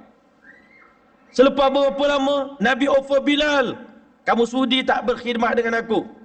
Sebab itu kadang-kadang budak-budak yang nak berubah ni tuan-tuan, saya ajak dia khidmat dengan saya. Duduk dengan saya setahun. Bantu saya. Tak apalah, nak bawa kereta pun, nak duduk saja pun tak apa, nak makan saja pun tak apa, duduk dengan kita. Biar dia bersahabah dengan kita, berkawan dengan kita. Sayyidina Bilal ni tuan-tuan, jadi khadam Rasulullah, uruskan air wuduk Nabi, uruskan tongkat Nabi, tempat tidur Nabi, pakaian Nabi, diuruskan tuan-tuan. Yang ketiga, Allah angkat lagi martabat Sayyidina Bilal. Dia pun tak sedar rupanya martabat dia sejak diambil agama dan kehidupan, Allah tinggikan lagi. Nabi Muhammad pilih dia jadi muazzin di Masjid Nabi SAW. Tuan-tuan, jadi muazzin di Masjid Nabawi di zaman Nabi masih hidup. Tinggi sangat martabat Bilal. Dan malam Isra wal Mi'raj, Nabi berjalan melangkah masuk dalam syurga. Nabi dengar bunyi tapak kaki Sayyidina Bilal sedang berjalan mengiringi perjalanan Rasulullah masuk ke syurga Allah Ta'ala. Malam itu Nabi dah buat keputusan, tidak ada insan yang lebih mulia di sisi Allah melainkan Sayyidina Bilal, sebab dia mendahului perjalanan Nabi masuk ke syurga Allah Ta'ala. Berkat agama juga tuan-tuan, Allah Ta'ala pilih Sayyidina Bilal pada zaman Sayyidina Umar telah menjadi gubernur di Damsyik tuan-tuan. Dan Bilal ni tuan-tuan sangat mencintai dan menyayangi Rasulullah. Hari dia nak meninggal dunia tuan-tuan, isteri dia kata, wahai abang, inilah hari paling buruk sekali dalam sejarah hidup adinda. Hari ini kita akan berpisah buat selama-lamanya. Bilal kata, wahai adinda, inilah hari paling bahagia bagi abang. Sebab apa? Sekejap lagi bila abang meninggal dunia, abang akan bertemu dengan kekasih abang, baginda Muhammad sallallahu alaihi wasallam. Dialah insan yang telah dulu mengambil abang daripada tepi jalan. Insan yang hina, tak dipandang apa pun oleh manusia. Dia telah mengubah abang menjadi insan yang berguna. Hari ini abang akan berjumpa dengan kekasih abang, Nabi Muhammad sallallahu alaihi wasallam. Tuan-tuan, inilah Rasulullah. Rasulullah ni bukan pilih orang ni hebat, okey jadi anak murid aku. Yang cemerlang ambil, yang bodoh letak tepi. Bukan itu. Tuan-tuan, Nabi Muhammad bagi tahu annasu ma'adinun kama'adini dhahabi wal fiddah, umat aku ni seperti lombong emas dan lombong perak. Semua orang kita dalam masjid ini dua kualiti saja, di luar sana pun dua kualiti saja. Yang kafir, yang beriman, hanya dua kualiti asalkan dia umat Nabi, iaitu kualiti emas dan kualiti perak, premium kualiti. Khiyaruhum fil jahiliyah, orang terbaik pada zaman jahiliyah. Khiyaruhum fil Islam, mereka juga yang terbaik bila memeluk agama Islam. Idza faqhu, apabila mereka ini dapat kefahaman agama. Saja nak berkongsi pengalaman saya dengan Ustaz Fahmi minggu lepas, tuan-tuan. Kami buat perhimpunan Malam Cinta Rasul, tuan-tuan, dengan sekumpulan anak-anak muda 2,300 orang dalam Dewan Bengket dekat UPM, tuan-tuan. Kumpul semua anak muda 2,300 orang daripada seluruh Malaysia. Semua gedebe-gedebe, tuan-tuan, pakai baju hitam semua. Tapi bila mana majlis berlangsung, dia punya ayah dia yang paling besar, tuan-tuan, bila saya peluk dia, dia kata, tahniah ayah, ayah berjaya telah bawa semua anak-anak buah ayah ni ke jalan Allah Ta'ala. Mudah-mudahan ini semua saham Allah masukkan dalam akaun ayah. Masya Allah. Tiba-tiba dia menangis, tuan-tuan. Ustaz, saya tak sangka, saya ajak dia orang buat kerja jahat pun dia orang ikut, ajak dia orang buat kerja baik pun dia orang ikut. Suatu saya berbisik dengan kawan saya masa tu, ustaz juga di sebelah saya, tuan guru kita Habib Ali. Saya kata, Habib, inilah keadaan yang berlaku dalam negara kita sekarang ni. Anak muda kita cari dekat masjid tak jumpa, tapi dalam dewan ini ada 2,300 orang. Ini satu majlis, kalau majlis-majlis yang lain lagi ramai. Saya kata, kalau kita ulama tidak gunakan tenaga diorang ni sekarang ni untuk kebaikan agama kita, ahlul batil akan gunakan diorang ni untuk buat kerja yang tak baik, tuan-tuan. Tenaga ini akan digunakan untuk menyusahkan orang Islam, tuan-tuan. Tetapi kalau kita orang Islam ni bawa santuni mereka dengan penuh kasih sayang, anak-anak muda di luar sana, datanglah ke masjid. Bila saya pergi ke Masjid Temeloh Jaya, saya tanya apa dia punya rahsia dia. Dia sangat bagi peluang yang besar kepada anak-anak muda ni untuk membantu menyebarkan syiar Islam di masjid itu, tuan-tuan. Anak muda ada kelab, ada presiden dia, ada dia punya ni dia, ada dana khusus untuk anak-anak muda. Nak buat apa-apa program, dia boleh buat, bagi tahniah, bagi pingat, bagi apa-apa hadiah kepada mereka, hasil daripada Masya Allah. Ini ustaz kita pun Masya Allah, Ustaz Fahmi, dia bawa motor-motor ni, motor Waisuku, tuan-tuan, dengan kawan-kawan dia, Masya Allah, pergi ride.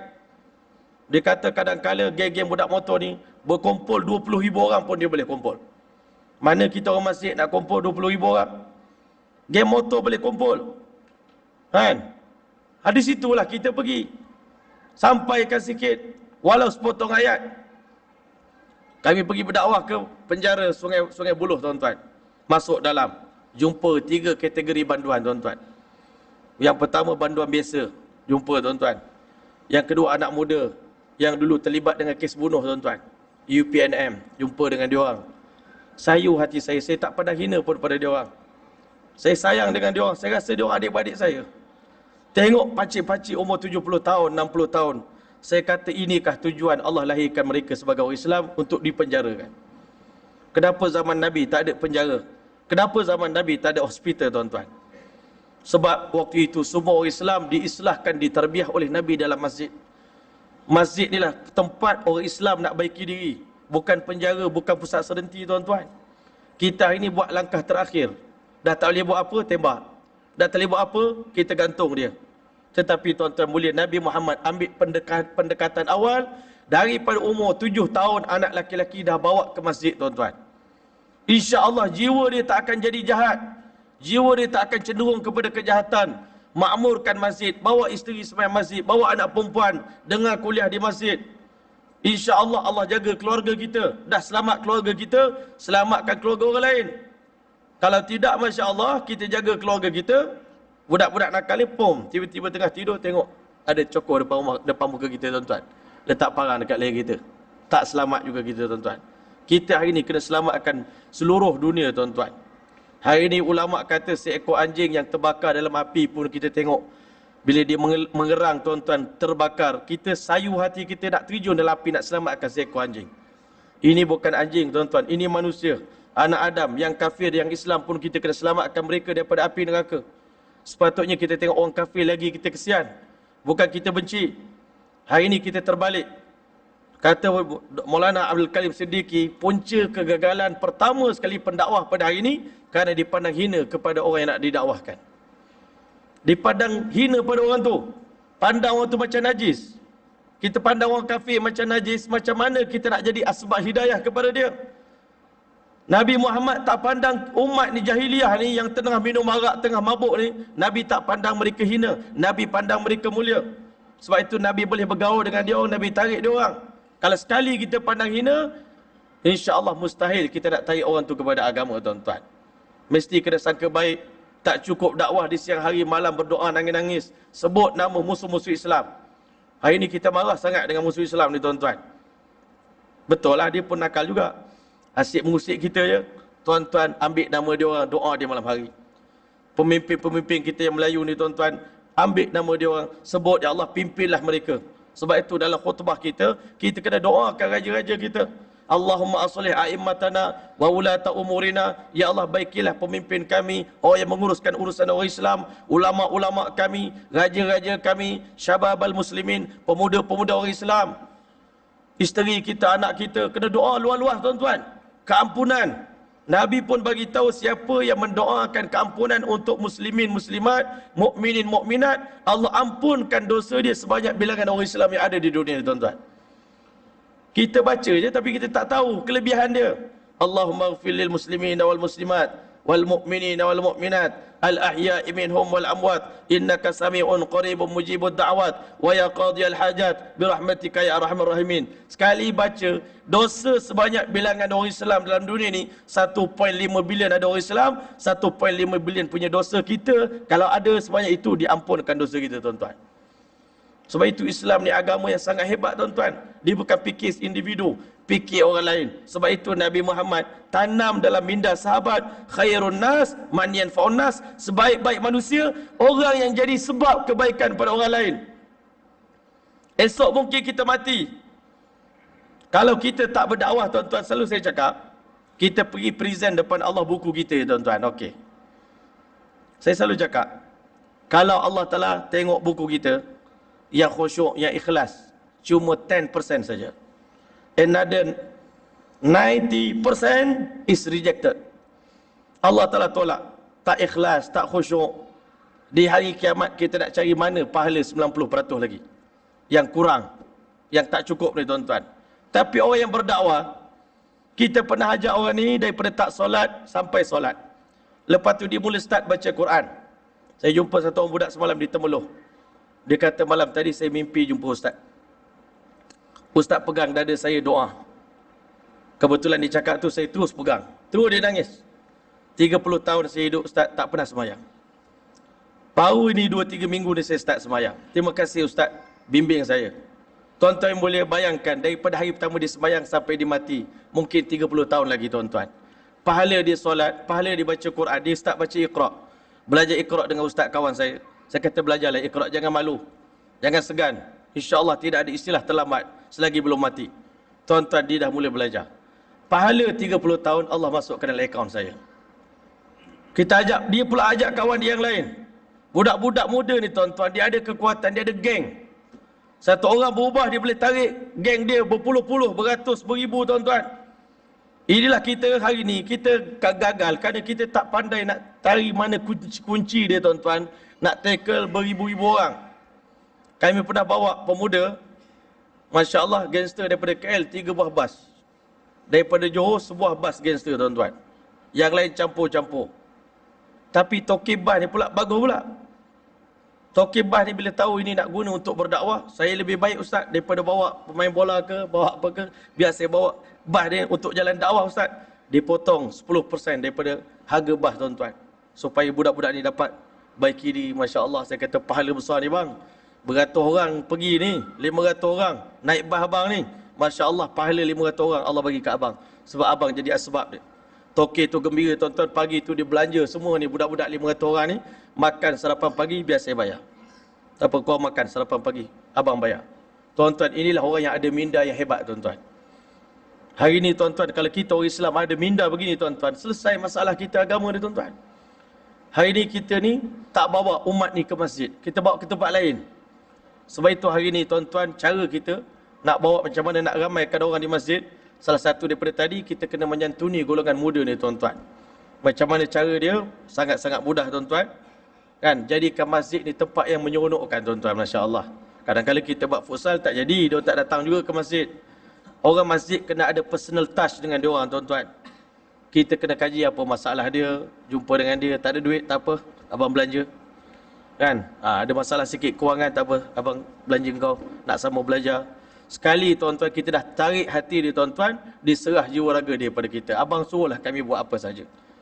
Masya-Allah. Kadang-kadang kami pula jadi takut. Ustaz, kami dah anggap ustaz sebagai ketua kami. Ustaz suruh kami perang, kita perang. Ustaz suruh kami langgar, kami langgar. Dah, saya tak suruh adik-adik macam tu pun. Tak suruh buat macam tu pun. Kita cuma nak baiki diri, mudah-mudahan adik semua selamat. Hidup adik bahagia, masya-Allah, rumah tangga kembali damai. Rupanya tuan-tuan, bila dia orang bermula nak berubah tuan-tuan, Allah bagi sangat-sangat istimewa. Kami bawa satu orang pergi ke Langkawi tuan-tuan. Kami bawa semua pulau-pulau tuan-tuan. Bagi dia orang seronok, mandi-mandi, snorkeling, semua pergi mandi-mandi, malam-malam dengar tazkirah dekat masjid. Dia ni cakap, ustaz, sebelum saya pergi ni, saya bergaduh dengan isteri saya sebab isteri saya nak pakai baju seksi, dia kata. Puas dah bergaduh. Saya kata, awak tu bini orang, pakailah baju elok-elok sikit. Tak, kalau saya tak pakai macam ni, nanti abang nak tengok orang lain.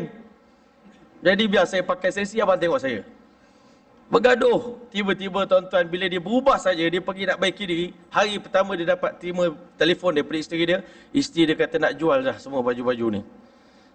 Dia kata, alhamdulillah ustaz, masalah saya selesai ustaz. Saya kata, hanya kita baiki diri saja, berniat melangkah je, Allah dah selesaikan segala masalah dalam hidup kita semua. Terima kasihlah ustaz, saya sangat syukur. Alhamdulillah, azam saya istiqamah, doakan saya. Tuan-tuan, rupanya masya-Allah, terlalu banyak ribuan, ratusan ribu remaja-remaja kita di luar sana yang dahagakan benda ni tuan-tuan. Kita kena bantu dia orang. Kita yang dah ada kekuatan ini bantu. Masjid kita tuan-tuan, masya-Allah, ada sikit kelebihan sekarang ni, memang dah orang dah buat dah. Mana-mana pun dia buat dapur masjid, dompet duafa macam-macam lah. Sekarang ni aircon safe pun ada buat. Balkon rezeki tuan-tuan. Balkon rezeki kongsi dengan orang. Daripada masjid ni bagi nampak masjid ni baik kepada masyarakat. Walaupun pada orang Islam, pada orang bukan Islam, kita bagi sumbangan. Mudah-mudahan jadi satu aura tarikan. Sampai macam mana di Perancis tuan-tuan, ada satu buah masjid. Orang kafir masuk tu memang hanya terpikat dengan masjid nak masuk Islam tuan-tuan. Tengok masjid saja. Sebenarnya masjid ni sangat kuat peranan dia zaman Nabi. Nabi gunakan masjid ni. Sebab tu kita hari ni tengok orang kafir masuk masjid, kita jangan marah. Welcome, masya-Allah brother. We are happy to see you. I'm very glad to see you. Masya-Allah, welcome to our mosque. Kita tunjuk akhlak ni, bagi tak payah tunjuk ini lampu, tak payah tunjuk tiang. Tunjuk dekat dia, sekarang bagi makan dekat dia. We welcome you insya-Allah. Belanja you nasi lemak, masya-Allah. Belanja you pisang goreng, belanja you teh tarik. Dia kata orang Islam tak marah dengan kita orang, tak. Ini kan kita awal-awal lagi tuan-tuan dengan orang kafir. Itu najis kan? Dia tak mandi wajib kan?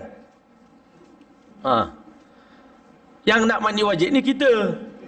Kita orang Islam tu kena mandi wajib. Orang kafir tak payah mandi wajib. Dia belum ada hukum syarak lagi atas dia tuan-tuan. Nabi Muhammad di belakang masjid. Satu hari tuan-tuan, Sumamah bin Abil Ashal, seorang gangster tuan-tuan di kalangan sahabat Nabi. Sahabat Nabi ni dia tangkap, lalu tengah jalan tengok, Islam ke bukan Islam. Tangkap, letak dalam masjid. Tiba-tiba dia kena kidnap tuan-tuan, termasuk dalam masjid. Ramai tadi sahabat Nabi bawa orang lain bawa balik berdakwah. Ikat dia Sumamah dekat tiang tuan-tuan, tiang masjid. Tapi belanja dia makan. Bagi dia makan, layan dia. Nabi Muhammad 3 hari dakwah dia masuk Islam, masuklah Islam. Saya tak akan masuk Islam. Saya tak akan masuk Islam. Tapi tuan yakinlah saya orang baik. Kalau tuan lepaskan saya janji saya akan bagi yang terbaik buat tuan. Hari kedua Nabi Sayyidina Umar tengok Rasulullah ni letih dakwah pada dia. Rasulullah, izinkanlah kami ni, dah gatal tangan dah Rasulullah. Orang ni degil sangat, bagi kami pancung sekali lah. Kan? Bagi putus kepala dia. Selesai masalah ni, degil sangat ni, kas kepala. Macam kita lah, tengok orang, kita dakwah dia, nasihat dia degil, dia buat kas kepala, kita dah mula nak marah. Kadang-kadang Allah uji da'i ni tuan-tuan macam tu. Satu orang budak jumpa saya. Ustaz ada kat mana? Ada kat Jalan Tut. Okey, saya nak jumpa Ustaz. Ada apa? Adalah Ustaz. Dia pula cakap gitu. Kita datang, dia datang kat situ. Ustaz jangan ingat saya datang ni kerana saya nak ikut Ustaz. Saya nak uji Ustaz je. 3 hari saya duduk dengan ustaz, kalau saya tak dapat apa-apa dengan ustaz, lepas ni di hari kiamat, Allah dah tak boleh tegur saya dah. Saya dah bagi masa 3 hari untuk Allah, Allah tak bagi hidayah pada saya. Itu tuan-tuan. Kalau tuan-tuan kena macam tu jangan rasa kan. Ini Allah uji dai ni. Hati kita ni macam mana? Daya ke tak daya menanggung tuan-tuan. Tiba-tiba kita sabar, tak apa. InsyaAllah layan dia baik-baik, bagi dia tempat tidur, bagi makan. Habis 3 hari terus terang saya cakap dengan ustaz, saya kecewa saya tak dapat apa pun duduk dengan ustaz. Saya ni manusia biasa, bukan saya mampu bagi hidayah pada awak. Tuan-tuan balik. Tapi ustaz jangan ingat, jangan cari saya dah lepas ni, jangan doa kat saya. InsyaAllah cari saya tak cari bang, tapi saya doakan untuk abang. Esok pagi tuan-tuan lepas subuh dia telefon. Nangis-nangis. Dia cakap apa dah ustaz buat dengan saya? Kan? Tadi sembahyang subuh saya nampak muka ustaz je. Patut nampak Allah kan? Nampak muka ustaz je. Ustaz dah baca apa dekat saya? Saya tak tahu, saya tak baca apa. Malam ni boleh jumpa ustaz? Boleh. Semalam kata tak nak jumpa dah. Tuan-tuan yang mulia, itu pengalaman lah sikit-sikit. Tuan-tuan lagi banyak lah tuan-tuan. Saya ni sikit-sikit. Kan? 4 tahun ni, daripada 2016, 2017, 2018, 2019, 2020 ni, Allah memang bagi kita ni betul-betul sibuk tuan-tuan. Kesianlah dengan isteri anak, memang kesianlah. Tapi pengorbanan perlu diberikan tuan-tuan.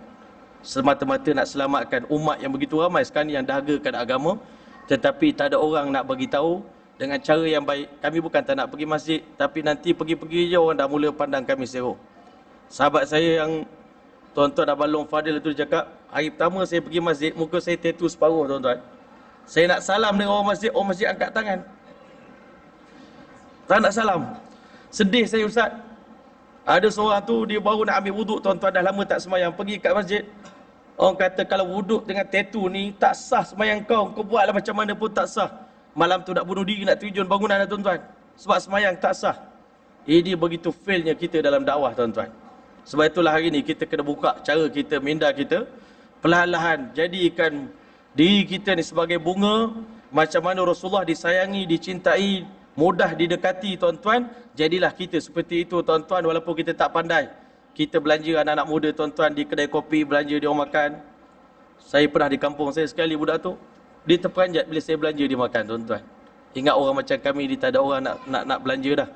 Kan kami ni orang, yalah budak kerja biasa je. Kita belanja dia makan, tanpa budak tu makan, saya belanja. Makan. Tuan-tuan, Allah Ta'ala campakkan kasih sayang di hati mereka kepada kita.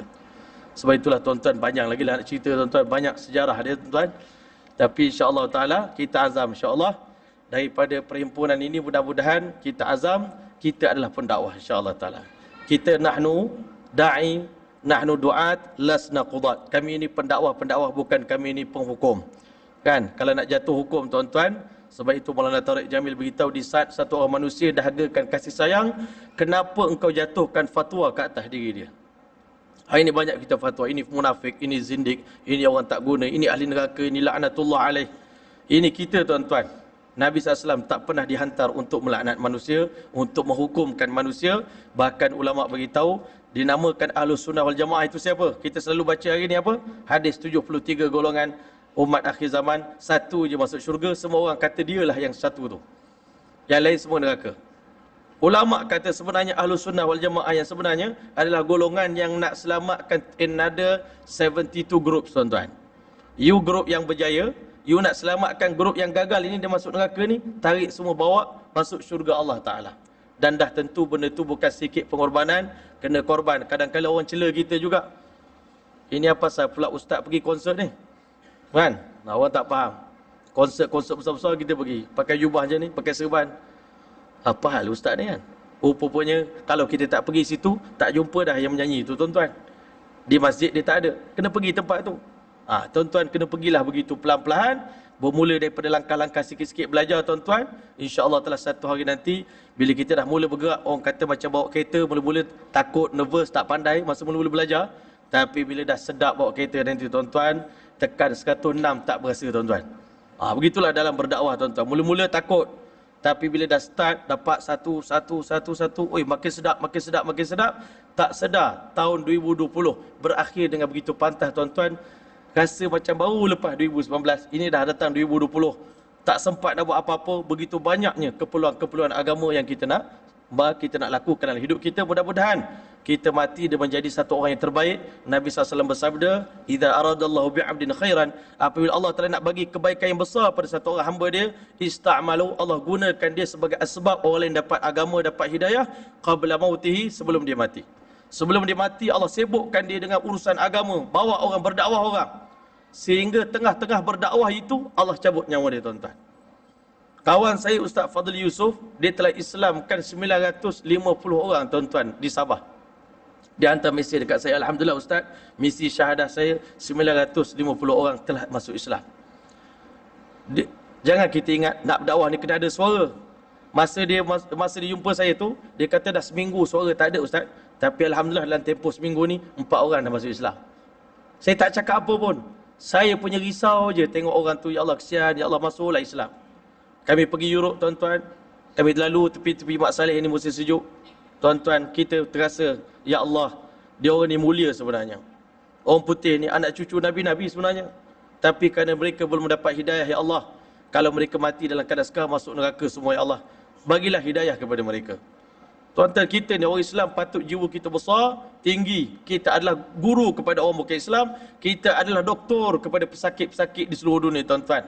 Kalau doktor lupa diri, cikgu lupa diri, anak murid kita, pesakit kita, pasien kita, "Oh, engkau muntah atas katil aku pun nak muntah juga." Kan? "Engkau berak atas katil aku nak berak juga, lawan dengan kau." Tuan-tuan, balas buruk di balas buruk, tak selesai masalah. Sebab kita cikgu. Cikgu kena tunjuk sifat akhlak, santunan, kita tunjuk jalan kepada mereka, guide mereka, insya-Allah taala satu hari nanti tak mustahil di antara tuan-tuan jadi macam Dr. Zakir Naik, tuan-tuan, berdakwah nanti macam Maulana Abdul Kalim Siddiqui, bukan kerana dia ulama, kerana dia ada fikir nak selamatkan orang daripada api neraka. Jadi kerana itu insya-Allah taala mudah-mudahan azam kita insya-Allah, dan paling besar sekali Allah jadikan platform kita, masjid ni dah ada, cantik sangat masjid, tuan-tuan. Ucap tahniah pada tuan-tuan insya-Allah, suraunya sangat cantik, tetapi kita gunakanlah masjid kita ni mesra kepada pelanggan, mesra kepada pengunjung-pengunjung. Mudah-mudahan senyuman kita, akhlak kita, budi pekerti kita, adab kita menyebabkan orang rasa selesa nak datang memakmurkan rumah Allah Taala. Ganjarannya masya-Allah kepada AJK Masjid, dia oranglah dapat saham paling besar, tuan-tuan, sebab dialah yang menganjurkan kebaikan. Nabi kata, "Tuba liman ja'alahu Allah Ta'ala miftahil khair." Berbahagialah orang yang Allah jadikan sebagai kunci untuk buka pintu kebaikan, wa mighlaqal lisyarr, kunci untuk buka tutup pintu keburukan. Masya-Allah, kita mungkin tak mampu nak buat kebaikan, tapi mampu jadi kunci untuk buka pintu kebaikan, insya-Allah.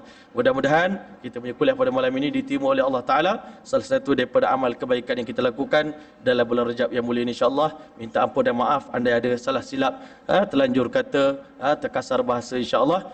Dan sebelum saya tutup, di luar sana ada sahabat saya lah tadi di mesej, dia meniaga sikit lah, buat sikit perniagaan.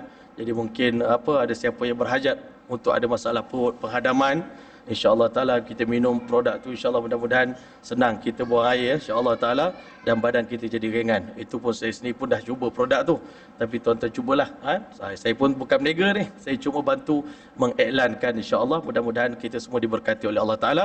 Sekian dahulu daripada saya, aqulu qawli hadza astaghfirullahal azim li wa lakum wa lisa'il muslimin wal muslimat fastaghfiru innahu ghafurur rahim. A'udzubillahi minasyaitonir rajim. Bismillahirrahmanirrahim.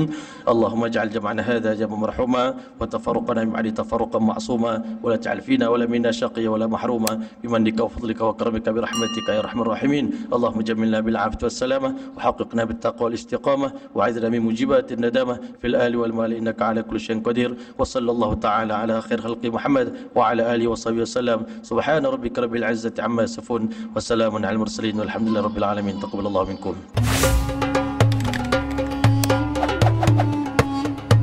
Umat terdahulu membawa Islam, bayarannya nyawa.